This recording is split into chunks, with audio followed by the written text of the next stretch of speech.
Hey, Emily. I was wondering if you wanted to hang out with me this weekend. I found a really cool restaurant, and I'd love it if you and I could go check it out. What are you talking about, Carla? We have our high school reunion this weekend, remember? Did you forget about that or something? Wait a second. You mean to tell me that you were really going to that loser convention? Loser convention? What do you mean by that? Come on now, Emily. You have to know that people like us are cut above the other normies we went to school with. We've already achieved more in our lives than any of them probably will for decades to come. So I think we're better off skipping the reunion and doing something fun. I'm sorry, but I'm still not quite sure that I'm following what you're getting at. I mean, you don't really feel that way about everyone that we've gone to school with, right? Well, it's true, isn't it? I mean, okay, maybe you and I specifically haven't done things with our lives. But we're both engaged to people who have, isn't your fiancé the general manager of the company he works for? Because my fiancé owns his company. My point is that we're better than the rest. And, we should act like it. Carla, I really don't know what to say to any of this right now. I don't get why you're having such a hard time accepting the facts when they are right there. We just did better than everyone else in school, and it shows by the fact that we're marrying the people that we are. Besides, I think who you choose to hang out with says a lot about a person. And if you're still hanging out with people from high school who've done nothing with their lives, instead of your more successful friends, then, well, it's just not good. I'm sorry, Carla, but I think the only thing that's not good around here is your attitude. I still keep in touch with plenty of people from high school, and some of them are my dear friends. So if you don't want to go to the reunion, that's fine, but I'm still going to go. You'll just have to find someone else to hang out with. You've got to be kidding me. You're not serious about this, are you? I am, and I don't think that you're a very good friend if that's really how you think of people. So please, don't try and lump me into the same camp as you. And one more thing you should know, I actually broke off my engagement with my fiancé last week. Hold on a second. You mean to tell me that you were going to marry a general manager and you broke it off? Besides, I heard that your fiancé was in line to inherit the whole company since he's the CEO's son, after all. Well, a lot happened between us, and we realized the marriage just wasn't going to work out. But I'm free next month if you want to try and hang out, just the two of us then. I can let you know what times I actually have available in a little bit. You think I would ever lower myself to hang out with you now? What is that supposed to mean? Haven't you been reading any of my messages at all? It's all about who you know and who you're seen with. And if you're not a winner like me, then I really shouldn't be wasting my time talking to a loser like you. So now, I won't be hanging out with you anytime soon. Hey, Emily, I just walked outside my door and found all kinds of cooked food on my doorstep. And it's basically all the things that I love to eat. Even some of my favorite snacks are in here too. Did you leave all this here for me? Wow, you found all that a lot faster than I thought you were going to. But yes, I was a bit worried about you, so I went out and got you some treats. Wait, what? What do you mean? Why were you worried? Well, you're always talking about how busy you are with work and how you barely even have time to eat. So I just thought it'd be nice and bring some food straight to you. But I don't get it. We broke up, right? We even called off our engagement, so I don't understand. Especially after the reason why we had to break things off was so ridiculous. I'm surprised you still want anything to do with me. Hey, it's not like I don't get why we wouldn't have worked out. You started a company with your friend and it all went belly up. You were the one who told me that you just couldn't marry me like that. So in a way, you kind of did it all to yourself. But what other choice did I have but to call it off? I wanted to give you the world. I was planning a huge wedding for us, but Then my friend screwed up our big project and our whole company fell apart. And after that, we lost all of our contracts. And on top of all of that, my friend took the rest of our funds and ran off, leaving the company on the verge of having to declare bankruptcy. Yes, Barry, I know. You've told me the story at least 1,000 times. But what I'm surprised about is that you haven't gone to your parents begging for help. You told me that you didn't want them to keep bailing you out and that this was something you wanted to try on your own. Well, I don't know what else to say. I guess I'm just a bit of a prideful guy sometimes. But either way, I can't believe that our 5 years together had to end that way. I came into your life, made a big mess, and I had to pull out like the loser that I am. I'm just so sorry that I've probably ruined your life too. Barry, no offense, but I'm not the kind of person to let a breakup ruin my life. I am sad that things went the way they did, but not even you have the power to ruin my life with your presence or lack thereof. What do you mean by that? I mean, that I don't care that we're not engaged anymore. But it doesn't mean that I don't care about you. You're still important to me, and I want to try and remain friends. After all, I think it's great how even after being betrayed by your friend, you're still trying to pursue your goals. That's why I felt like I just had to bring you something to eat. I mean, you've been working so hard. And knowing you would probably work all night without taking a bite before you even realized it was morning. So, at least eat something before you finally go to bed. Otherwise, you're just going to be good to no one. Thank you so much, Emily. I don't know what else to say, except that I still feel like I don't deserve this from you. Well, I say you are, and that should be good enough. But anyways, have you still not been able to get a hold of your friend? I mean, what do you think he's going to do with the money he took? I don't know because I still haven't heard from him. Although, I wouldn't be surprised if he just kept his phone on mute or even changed his number at this point. I even think that he might have moved away, but it's not like I can put out an APB or something. Especially not with a name like Jack Smith. Wait a second. Jack Smith? You know, now that you say that, I think I have a friend actually engaged to a Jack Smith. Oh, really? I wonder if it's the same person. That would really be some odds there. But you never know with these things. Well, how about I send you a picture of him? That way, if you ever find out that they are the same person, just let me know. Okay, sounds good to me. Anyways, good luck with the rest of your work. And you better eat something or else. Got it? Carla, what is the matter with you? Why would you do this to me? Why would you throw all this water on me? Aw, I'm sorry. I was just trying to think of a way to make you go home, and that's all I could think of.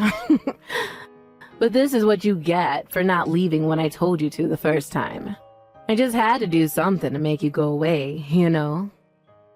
No, I don't know. And just why do I have to go home, huh?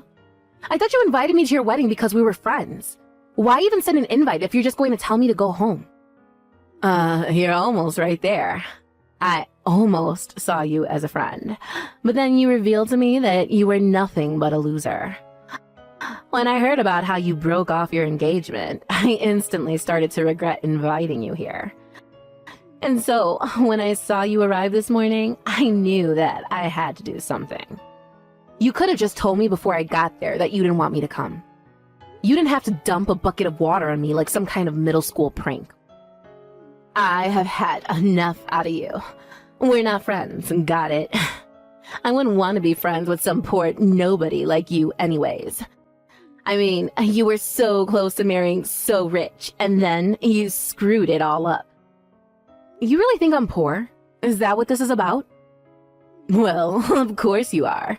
But then again, there aren't many women who I don't consider too poor for me at this point. But that's all their fault for not marrying rich like I am. You know, Carla, I think that you really need to be careful about jumping to conclusions about people. And this is a whole obsession with winners and loser and rich and poor is just too much. Don't you realize how rude you're being? Shut up, you poor loser. I don't need to take this from you.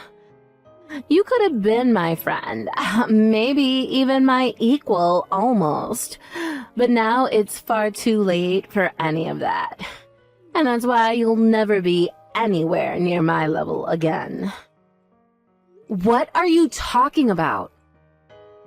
I'm talking about how you'll never be able to afford an amazing wedding like mine. And you'll never be able to live in the amazing condo building that I live in either. And you'll certainly never get a $30,000 wedding ring like I have. And you'll never be across your entire life as a sad, pathetic loser. I'm not like other women. I'm special. I'm the winner. I'm the best. I don't even think that I can keep talking to you like this. But if you want me to go home, then fine. I'll gladly do that. Good. Leave. Now. Nobody wants you here anyways. The only person who is going to rich and never have to work again is me. I'm the best. I'm number one. Except that you know your husband is here apologizing to me, right? What on earth are you talking about now, loser? Well, that's the thing. Your amazing winner of a husband is here on his knees begging me for forgiveness. He's still here in his tuxedo right now. I don't think I've seen a man do anything like this in a tux. It's kind of hot, actually. Literally, what are you talking about? Why would my husband be apologizing to you? Well, because you did something he feels that he needs to say sorry for. Of course, I don't see any reason why I should forgive you. Have you actually gone crazy or something? Start making sense now. I guess he's also very sorry because he ruined my engagement and ran off to get married himself. Hold on a second. I am so lost here. I mean, all I did was pour a little water on an unwanted loser. Why would my husband have to apologize to you for anything? Did he forget we're better than you? You don't get it. This is much bigger than you and your dumb prank. You see, it's your husband's fault that my engagement was called off. That's why he's here begging. But how? I still don't get it. Well, because it's his fault that my fiance Barry and I had to call off our engagement. You see, Barry and Jack started a business together. But your new husband Jack made some pretty huge mistakes that ended up costing the company a lot. But instead of taking responsibility for them, he stole the rest of the company funds and ran off. My fiance Barry was embarrassed and crushed that he said he wasn't worthy of me and called off the engagement. Wait just a minute. You're telling me that my husband and your fiance started a business together? This is the first time I'm hearing about this. I didn't have too many details about what happened either, but Barry mentioned the name of his partner, and I realized it was the same as your then fiance. I thought it might have been a coincidence, but then Barry showed me photos of them together, and I knew they were one and the same. Anyways, I confronted Jack in the changing room, and he admitted to it all. So naturally, I informed the police. But don't worry, I know that you want to have your wedding, so I told them not to show up until after the vows had been exchanged. But I guess I won't be here to see it since I'll be going home. But I hope the two of you get what you deserve. But you can't be serious, right? You really didn't do that, did you? Well, especially after you poured that water on me, Jack came running after me, begging me not to call the police. He heard about what you did to me, and that's why he's here begging on his knees for mercy. This can't be happening. Jack can't be going that to you. My husband would never. Well, I'm afraid he is. Of course, the whole situation was made much worse by the way you treated me. But anyways, the police have already been informed, so it's too late to change anything now. Oh, come on. You don't have to do this. I would be less concerned about that and more worried about wrapping up your wedding before the police get there. Emily, thank you so much. I can't believe you managed to track Jack down. You don't know how much worrying you just saved me. Well, it really all was quite lucky, if I'm being honest. But anyways, I'm just glad that we could find him. Anyways, what about you? How are you doing? Are you eating like I told you to? Yeah, don't worry. I've been eating out of that care package that you sent me, and I feel like a new man now. Some other good news. I feel like I might be able to restart my company. Really? You think you can turn things around? Yeah, I know that I've basically lost all of my clients, but now that Exodus has stopped and I'm left with the ones that really believe in me. Not only that, but they understood my situation and said that they would recommend my business to associates here. And I've already started getting calls from new people wanting to work with me, so now I think I have enough funding to keep my project going. Barry, that's incredible.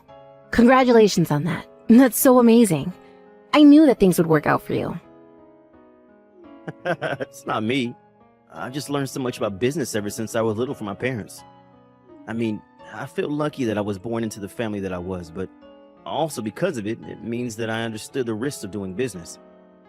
But there's one more thing that I'm hoping to set right now, and that's you.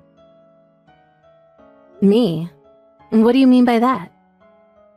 I mean that after Jack stole my money, I told you that I could marry you, but this whole experience has taught me that I really need you. And now that we caught Jack, I want to ask again, will you marry me? Because if you say yes, I promise that I'll never let you go no matter what. I swear I'll do everything in my power to make you happy. Oh, Barry. I want to say yes, but I know you and your business too well. How about you focus on your company first? I know that things are looking good now, but you need to make sure that they stay that way. After you've done that, then we can talk. You're right. Better to make sure we do this right this time. Thank you so much for understanding, Emily. Emily, this is all your fault. The police just took Jack away. I had no idea that he had done such shady things in the past. From what I heard, Barry wasn't even the first person that Jack had done this to. Apparently, he had a pattern of scamming people out of their money like that. But no one had ever managed to catch him until now. Well, I want you to know, that I divorced him. Jack is no longer my husband. Oh no, you mean the marriage wasn't going to work out? And here I was thinking that you married the perfect man. I thought so too. But he wasn't a winner like me at all. He was just a loser scammer who would have done the same thing to me. But I guess that means if you don't have a husband like Jack, that makes you a loser just like the rest of us, no? Especially after he was arrested just days after you two were married. But I guess that's what you get for always looking down on others because of who you were marrying. How dare you talk to me like that? I thought we were friends. Why are you being so mean to me? Is that supposed to be a joke or something? You insulted me the moment you found out I wasn't going to marry rich like you. Then you invite me to your wedding only to humiliate me in front of everyone and then try and kick me out. And you know, I would have reported you to the police for what you did as well. That's still a form of violence. You mean that you would have called the cops on me too, just for a little prank with water? I can still do it if you want to join your husband in jail. No, please, don't do that. I don't want to go to jail. I wouldn't last a day there. Well, if you don't, then maybe you should check your ego and please just never ever talk to me again. After that, Jack was arrested for his various frauds and eventually sentenced to jail for them. I heard that Carla was brought in as a suspect, but that she was cleared of charges when the police realized she knew nothing. Apparently, while he was in jail, Jack was refusing to sign the divorce papers. Carla was so nervous that he was plotting something with her bank account, so she withdrew all of her money and moved to a new state. Except that every time someone from her past would find her, she was so nervous about being found by Jack, even though he was in jail, that she would pick up everything and move again. As for Barry and I, it took some time, but Barry's company eventually took off into the success that we always knew it would be. The day he took the company public was the day that he proposed to me. I said yes, and we're set to be married next month. But us being married didn't mean that I flipped like Carla into some elitist monster. I still hung out with old friends from high school, and we all gossiped about Carla's situation. In fact, despite being married, very little has changed for me. I'm just glad that everything about the situation appears to have wrapped out quite neatly. Of course, it helps that Barry now has someone like me by his side to help vet potential business partners, and I plan on keeping it that way.